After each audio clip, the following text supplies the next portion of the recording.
Hey, ons het begin record, julle. Wat? I see. Awesome. Oh. I see nie aan. Daar's hy, iewers, I see iewers. Hy is hier. Okay, Thandi, whenever you're ready. Okay. 25. Okay. Go.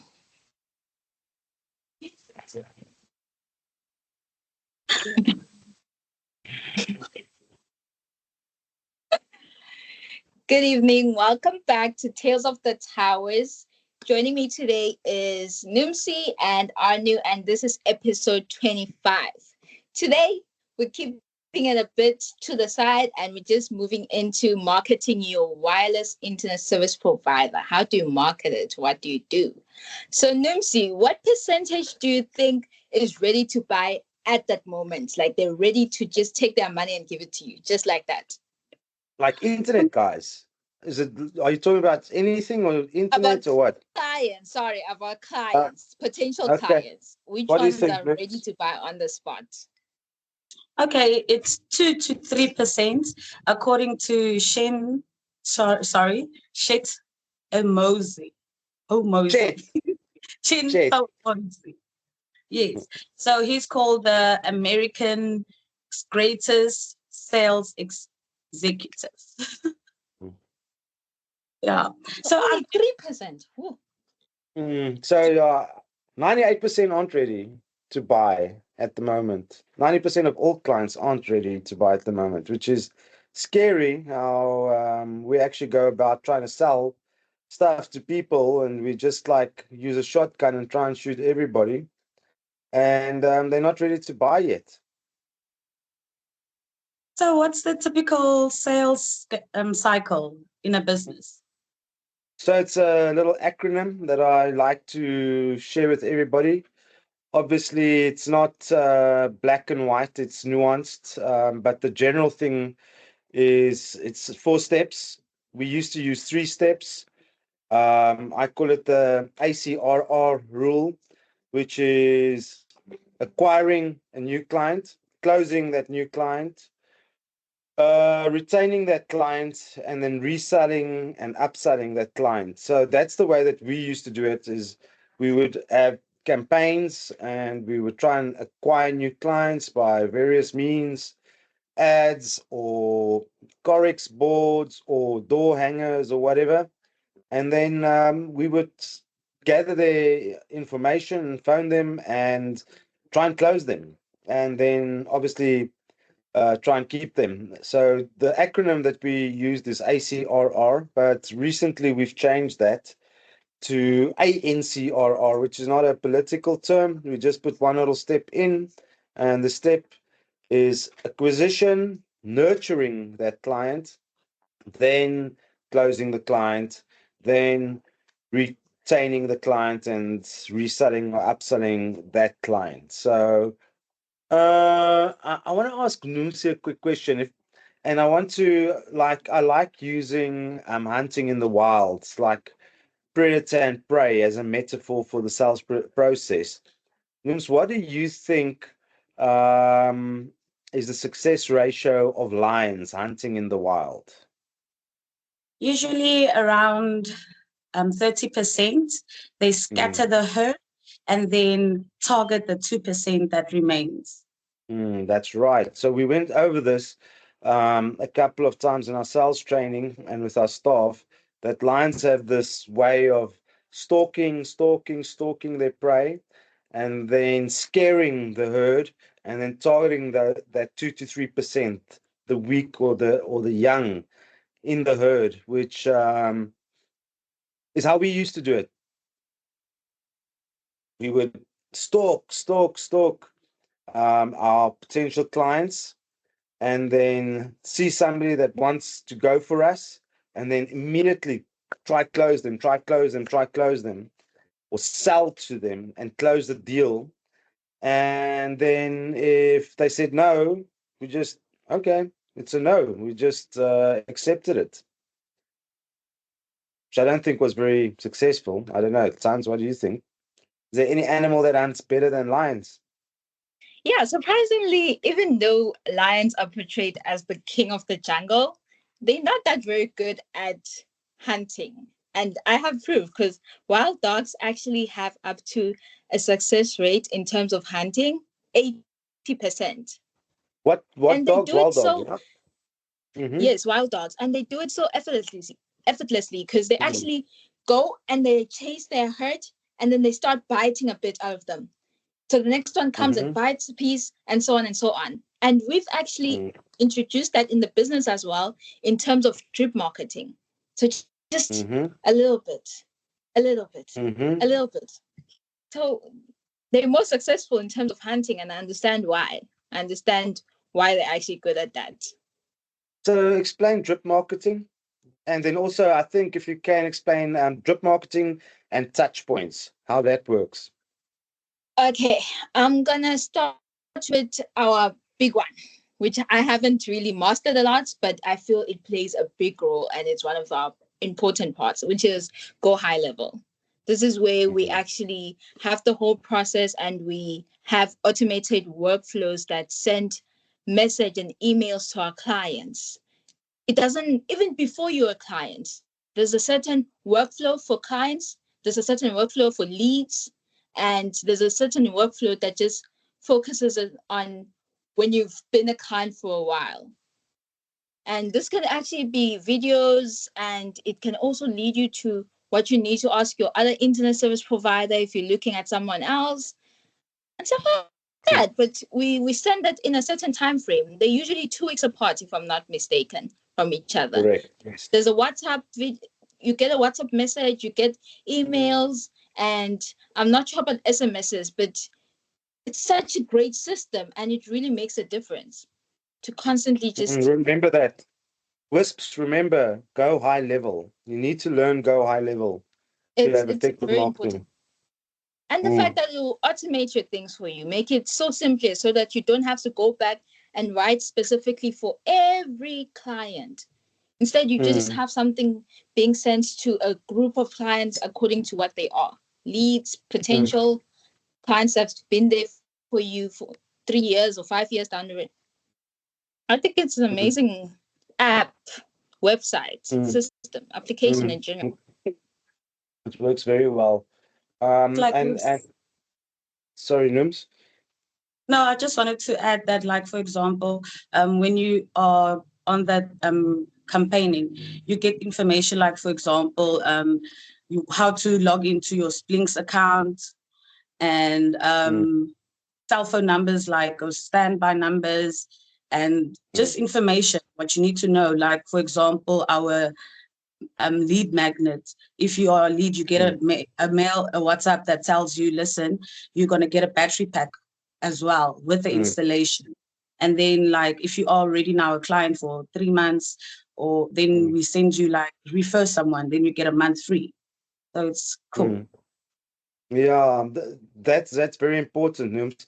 Is talk a bit about a bit more about the lead magnet is what we're using for a lead magnet. So a lead magnet is something that uh, you offer for free to get the interest of the client. So how do we do that? And secondly, what is a high number, a method that we use to get a lot of new clients in the business?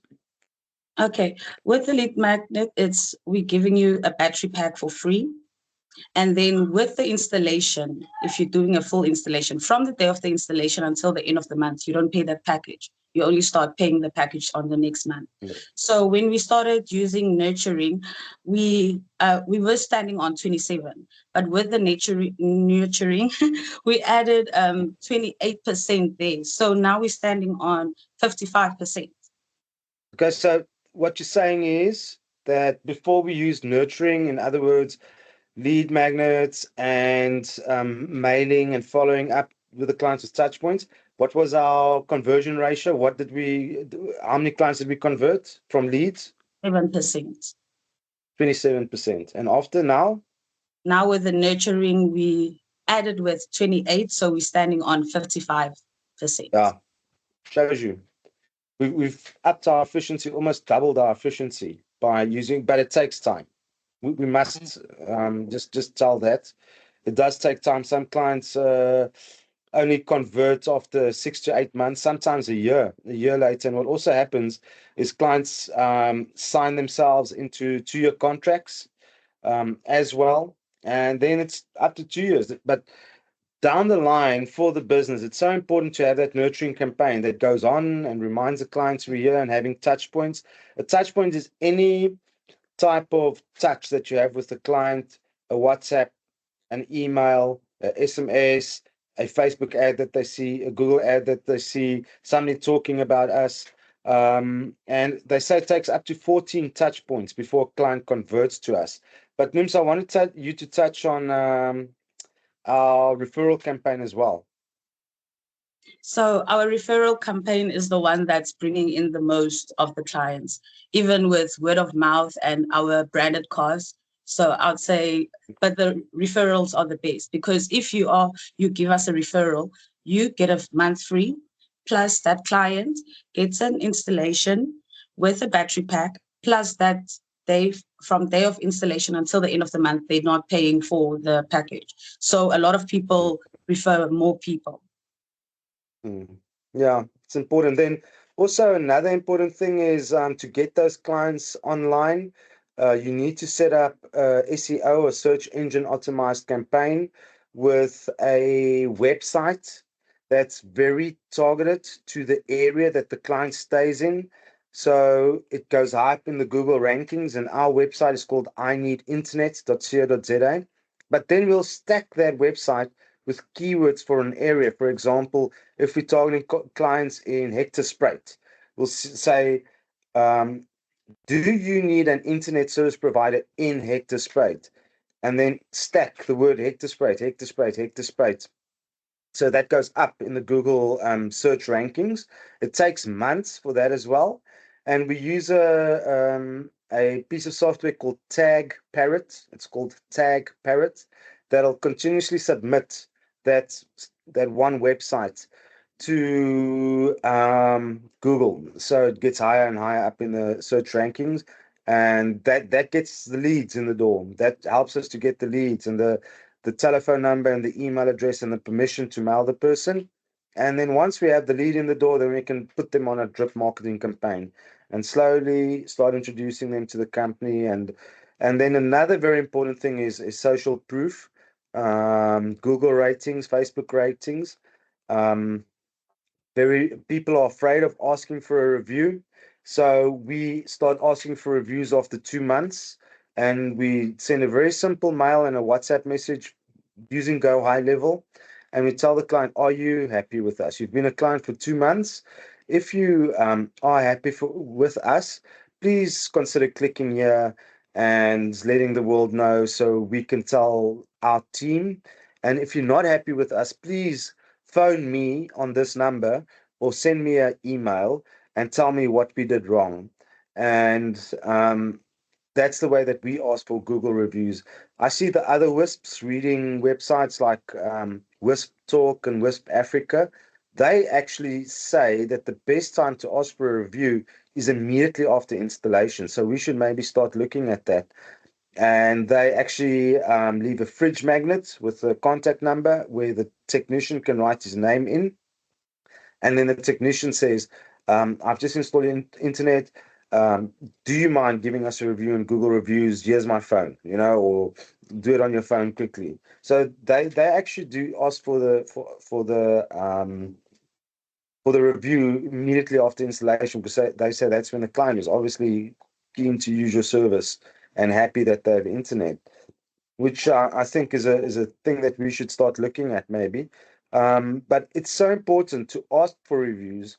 Even the negative reviews helps your business grow. If you get negative reviews, usually you know why you have those negative reviews, and also respond to the negative review immediately on Google. Everybody makes mistakes. We're all human. We're all fallible. And then also follow that up with a phone call. Always phone the client and ask them how you can make it better. We've had cases where clients change their reviews to positive reviews after the phone call and fixing the problem. But always fix the problem. Always fix the problem. That's really, really important. Okay, ladies. Now, another question. Is there anybody out there that can mentor the WISPs on marketing? There's a definite difference between sales and marketing.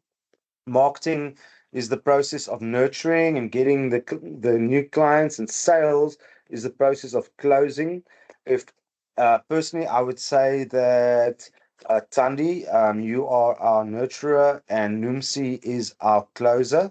Noemsie doesn't stop until she has the client, or at least books a line of sight. Are there any mentors that has helped you in that specific process of the business? Let's go with Nooms first. I would say Sam's Oven. Sam Evans, yeah. I'm sorry, I forgot what it to say. But yeah, I'd say Sam's Oven. Yeah, he is very good with closing. He has this technique that's called the Sam Evans silence, the SOS, where when he mentions price, he just keeps quiet. He says sometimes it even infuriates him. He has to put his phone on mute because he can hear himself breathing. But he gives the price and then he just leaves it. And then the client has to think about it. The potential client gets to think about it. He says there's been times where 3-4 minutes the guy hasn't given him an answer, and he just waits. He waits for an answer. He doesn't come up with an anti-offer, a new offer, or whatever. Thandi, I know you've been reading some guys. My ultimate favorite currently, and I have to stand by him, is Subri Sabi. Subri has given me a whole viewpoint on how do I go about this? What do I do? I liked how he actually does one of his books, which is called Sell Like Crazy. And I love how he started the book talking about how he used to watch his mom come back running around different jobs and hardly getting by, but still coming back and supporting them and waking up every day, none regardless, and just going out there and doing it. And later on, later in the book, he starts introducing this method known as the Godfather offer.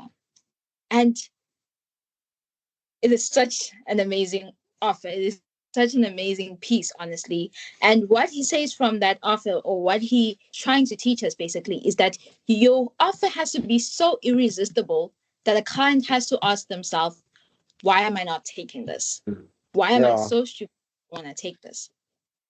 And in that offer, you have to make sure that you answer each and every concern that your client has. This actually brings me back to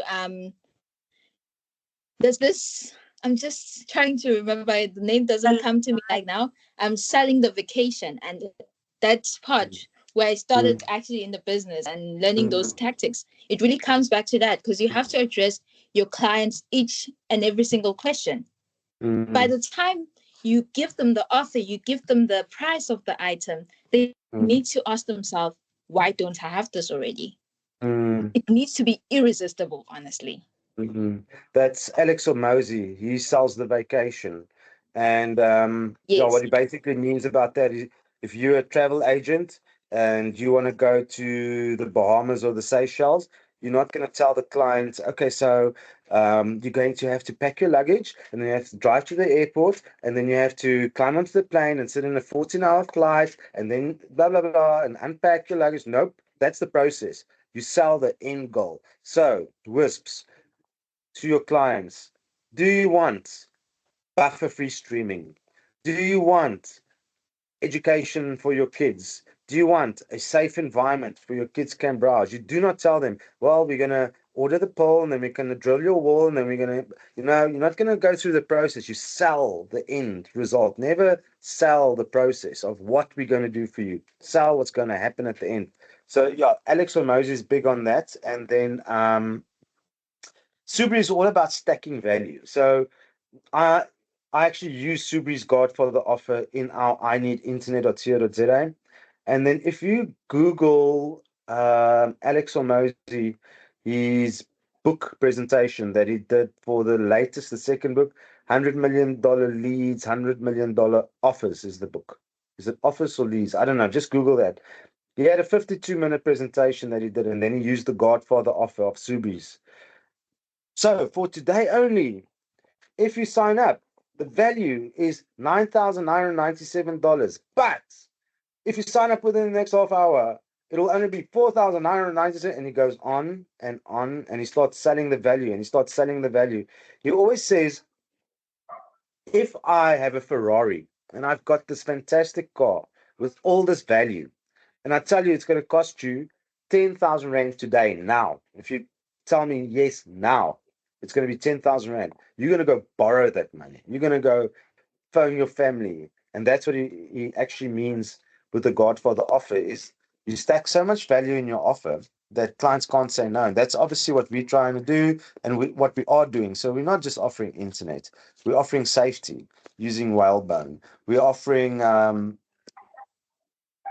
what does Alex call it? He calls it accountability, but it's actually more a support system, Rails, that if something is wrong, phone us up till 10 o'clock at night. We're here for you. You can talk to us. And we're offering buffer-free streaming, so your videos are optimized. All these things we stack on top. Free email addresses, free IT support. Stack it, stack it, stack it, stack the value. And that's what the Godfather offer does. So yeah, that's two good guys. Sam Ovens. I think the course that you followed, Noemsie, is quite old. I think it was 2017. We got that course at a discount. The course used to be $18,000, but it's on a discount now because it's quite outdated. Um, and then Subi's book that you read, what was that called? It's like crazy. Sell Life Crazy. Okay, guys, get that book. I managed to get to the Godfather offer bit, and then I stopped because that was all the value that I needed. The rest was more about setting up Google ad campaigns and things like that, which we're not really using up till now. We've got our market's a bit unique. We can't geolocate or geo target our clients because for some other reason, our clients in Naas and Tonga and those areas don't appear in the Google searches. They appear in the bigger towns like Nelspruit, which is so far away from us. Something is wrong with Google's geolocation ad targets. But yeah, I'll probably get to that later. So yeah, we've discussed what has changed. We've gone up from 27% to 55% closing ratio since we've implemented our nurturing campaigns. And I think that's about it, right? We've got Go Eye Level. That's really, really good. We are using search engine optimization, and there's some very, very good people on Fiverr.com that can help you optimize your pages and get everything perfect for the search engines. There's little tiny tricks. For example, the images that you use in the pages, even they should have references to the name of the area that you're targeting. The headings are very important, that you don't have too many headings with otherwise Google starts pushing your results down. So use a specialist on Fiverr.com. They can help you with that. Buy Subri's book. Is there anything else that you ladies would like to add? Obviously, um, the client comes first. That's the most important thing. If you do not have that, don't even try sell to the clients. If you're very transactional and just chasing the numbers, clients pick that up. We are so used to people trying to sell us that we pick that up very quickly. In the back of my brain, I get these spider senses. This guy's trying to sell me something. I hate that. I really, really hate that. Don't try and sell. Change your attitude because the most important thing is obviously that you have a good product, right? That gives you ladies confidence to sell our product. You use it every day. You see what the clients go through. You get feedback from the client. If your product is crap, stop. Don't sell. Because guess what? Word of mouth is going to get out, and you're going to start getting negative reviews, and people are going to figure out that you're no good. So, for example, if you selling a sandwich and you have a very hungry crowd that wants that sandwich and nobody's buying your sandwich, or they're buying it the first month and the second month they don't and the third month they don't, make a better sandwich. Your sandwich is rubbish. Um, the only way that you'll sell that sandwich is if you're the only sandwich maker. And usually you've got competition, like we've got competition. And if our product isn't the best, it doesn't even help us selling it. Just stop right there, work on the product for another year, 2 years, get it perfect, get it right the way that it should be, then start marketing it again and selling it. People are going to be put off if they get this guy's trying to sell me, trying to sell me, trying to sell me. That's not the way to do it. That's what's so nice about the nurturing campaigns. Little bits of info coming through.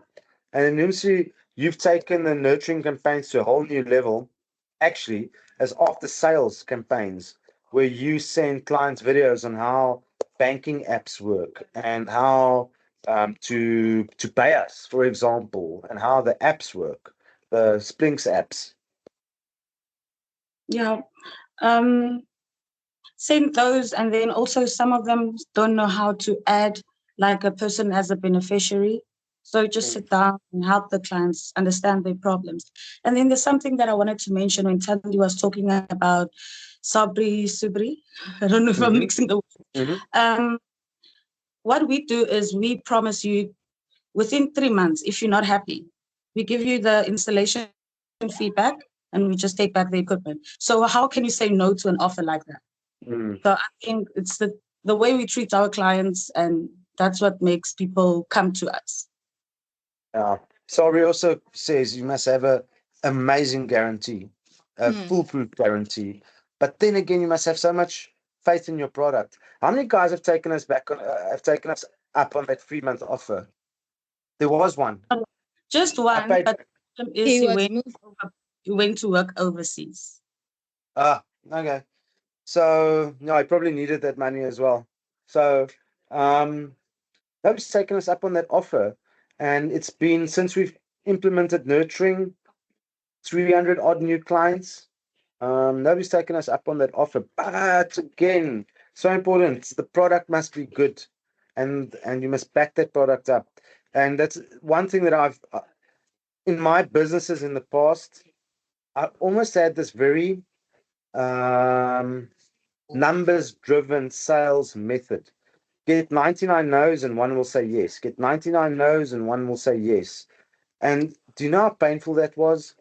Because I had to keep on selling every month just to keep the company level, just to keep the company even. And the next month, that one that said yes cancels. You know, I remember sitting in meetings and thinking back now how aggressive I was in those meetings with clients. If you do not do this, this and this and this is going to happen. I'm warning you. I'm warning you. If you do not take me, this and this will happen to your company and to your business. That's no way to sell. That's no way to sell. Honestly, I actually feel embarrassed thinking back on how I used to sell. I'd knock on doors, get at least one client a day, then go sit in the meeting with a client face to face and be so aggressive and so transactional in the sale. Start high, negotiate down low. Um, Really not a way to make a living because every month you had to start from scratch. Um, so never do that. Always just What Nico always says is listen to the person. What do they want? Don't just tell them this is what I want to give you. Listen to the person. What is their needs? What do they want to use the Wi-Fi for? So that when you answer him, you already know what to tell him, what to give him. Like, for example, now we started doing lay-by. You get people that don't have enough money, but they need a Wi-Fi. So now they can pay it slowly, slowly until they finish up. And we have good news about PayFlex now, which you can pay up for 3 months, where before it was 6 weeks, I think. 6 weeks. Yeah. No, it's called peeling the onion, and there's a reason why people have two ears and one mouth, and that's to listen. Listen, listen, listen, and do not chip in. And literally, the best salespeople are good listeners, responding. Yes. You can see I'm not a good salesman. Let me see. The other day, a client came in, and it frustrates me so that they're going for the competition because it feels like they're making a huge mistake. And how can I stop them from making that mistake? So I rather just stand back and let you ladies take over. Sorry for chipping in. I became a bit It wasn't aggressive with there. So sorry about that. it wanted to weigh off the prices, and he didn't want a line of sight because he already knew about the fiber. When he got there, he didn't ask us Mm, if we know the other company. He just asked us if we do fiber. And then we said no. mm, We tried to explain to him what do we do, wireless. And then he said, but mm, is this fiber around there? I'll come back to it. And then he just mm. And what would have been the right thing is to get him onto our drip marketing campaign. We should have just got an email address. That's it. If we had an email address, you scared him oh, away. sorry about that. I will not interfere again. I will not. I take this so personally. That's why I'm not good at sales anymore. I become too passionate. I'm sorry about that. Next time I'll leave it up to you. I'm sorry. I'm also very patient. A good salesperson is not impatient. A good salesperson is a listener. It just frustrates me that the client's going to make a mistake by Yeah. going for somebody else. It En frustrates me. Afrikaans sê hulle, 'n donkie stamp sy kop een keer. So let them Mhm. go up ahead, then they'll come back. But the problem is, he's signed himself into a 2-year deal now. So it's going to take him 2 years before he can get out. And the weird thing is, we've had many clients buy themselves out of those 2-year deals Yeah. to come to us. They have. But that's a lot of money. One client paid more than 30,000 Rand to get out of that deal so that they could join us again. And there's that allure, the low hanging fruit. And the other ISPs are naughty because what they do is they sign you up. The first 6 months, you get this speed. And then after that, they halve it. And then it's the same as us. It's the same speed as us, the same price as us. That's not a good sales method, I feel. That's not right to do it that way, to get the client in, then locked in. It's like, yeah, it's unfair. You don't do that. You don't get the client and promise all the speed, and then the fine print of the contract says in 6 months it's going to halve. Don't like that. But anyway, is there anything else that you ladies want to add? I think we've covered most bases. Anything on the sales process, things that you think we could do better, things that we should try implement? Attack schools, put correct Mm, or to schools, yeah. even the children, because most of the children don't know what internet is and what it does. Like ChatGPT, what it brings to your life. We didn't have ChatGPT. I wish I had ChatGPT. Mm. I think Yeah, do you it's know like, what? Yeah, you're right. Tabu, my boy, is asking ChatGPT to summarize his summaries. So he writes the summaries, and sometimes he can't read his own handwriting. He takes a photo, gives it to ChatGPT, and then in Afrikaans he says, "Please summarize this in something that makes sense to me." And then ChatGPT just rewrites it nicely, his summaries for him in better wording because he writes like a crab. You can't see what he writes. And then he's got on his phone, he WhatsApps himself that. Then he's got this little nice, concise summary that he can go through. So that's a very good option, Nims. That's why Microsoft gave Office away for free to the schools, so and universities. So when they start working, they want Microsoft. Pastel did the same thing. They gave their software away for free to accountants that are studying and auditors that are studying. And now, when you start in the workplace, that's the software that you want. So I think it's a good option. guess Good how did option. I know the question you asked me? How much is 7? Sorry, I just want to see that message again. You asked me to change kilometers to no, a mile to kilometers. I don't remember. Yeah. And then ChatGPT answered me. The Hmm. question was convert 7.11 miles to kilometers. So I Nice. did it sneaky, didn't know how to do the calculations. ChatGPT just Okay. gave the sorry. Use it. Use it. We use it every day. We use AI every day and it works perfectly. So, yeah. Okay, guys, we're going to call it a night. Mommy wants her kitchen back. I love you guys. I'll see you tomorrow. Any ending words, parting words? Education is the key. Cool. Thanks, guys. Thank you for your time. We will chat tomorrow. Bye-bye. Bye.